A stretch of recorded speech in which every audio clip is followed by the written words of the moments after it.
Hi there. We saw that a lot of our friends on Facebook are starting seeds, which is something that we do every year. May's done it every year of her life so far, and I have done it many, many years in a row. And we also saw a lot of our friends are learning new things and trying new things, and so we thought, why not do a little segment we'd like to call Gardening for Babies.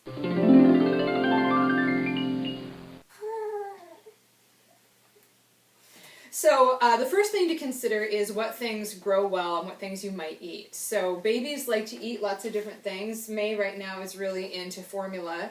That's really the thing that she jams on, although she's tried a few other things. Some of them have been from our very own garden. They just weren't grown this year, like sweet potatoes. Am I right? Yeah, I'm right. Some things that are really easy to grow, like potatoes or tomatoes, things like that, can also be really good for kids to eat. Squash, for instance. You can start squash plants inside, as well as direct sow them into the ground.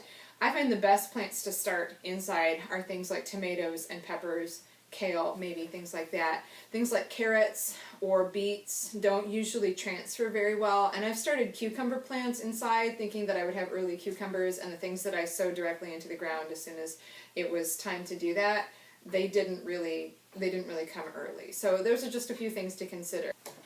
Whoa, okay, hang on. Gilbert, the goat is going to help you out. There. Why don't you put your arm over him, since he's such a nice goat. Goats are very helpful in the garden, just so you know. Unless they're not helpful in the garden, they're helpful for a garden. You good? Now, what kinds of equipment do you need to start seeds inside? Well, obviously first you need your seeds.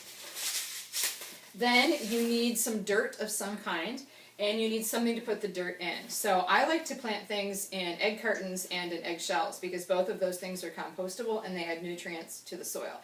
Once they get big, or the plants get about this big, I transfer them to a bigger pot, but I start them here. After that, you need a light. So I just used an old fluorescent light that I found because it gives off some heat, and as much as it's not super great for the environment, because it stays on for a certain amount of time and doesn't turn off and on a lot, it's actually not too terrible. And then I used this old Rubbermaid container, and I cut the lid so that it would fit over the light, and the light doesn't get so hot that it burns it. I also put aluminum foil on the inside of the lid to just kind of retain some of that heat and some of that light. And I chose a clear container in part because I had one, and in part so that the seedlings could get more light.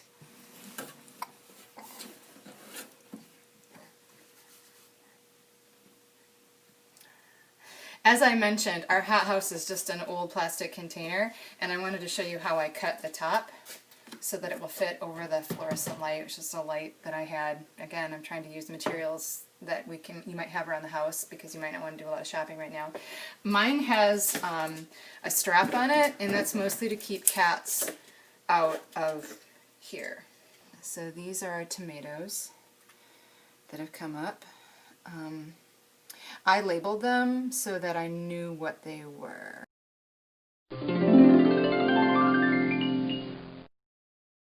May and I are down here in our scary, scary Michigan farmhouse basement to actually plant the seeds. So we've chosen some marigold seeds. Marigolds are really great for kids to grow because they're pretty easy, and they tend to deter rabbits and woodchucks from being in your garden. They're really pretty. The seeds are really easy to save, although we bought these. And they're also apparently very fun to play with, probably to eat in a minute. Anyway, so we need the seeds, we need the egg carton. I used up our egg shells on the last take, so we don't have those anymore.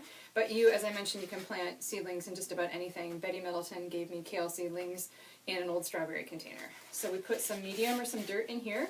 You can use organic medium that you buy at the store, planting medium, which is great, or you can actually just use dirt from an old house plant. Thank you to the lovely Cass that gave me this beautiful plant that was very meaningful and it died.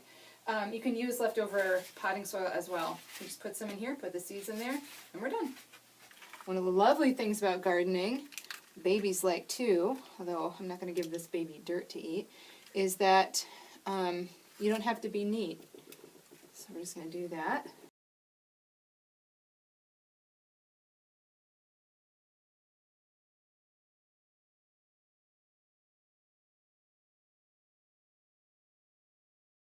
Get a little bit more dirt on top. here, 1, 2. A little bit more dirt on top. Most packages will tell you how deep to plant things. Most seedlings you're going to start inside don't want to be super deep.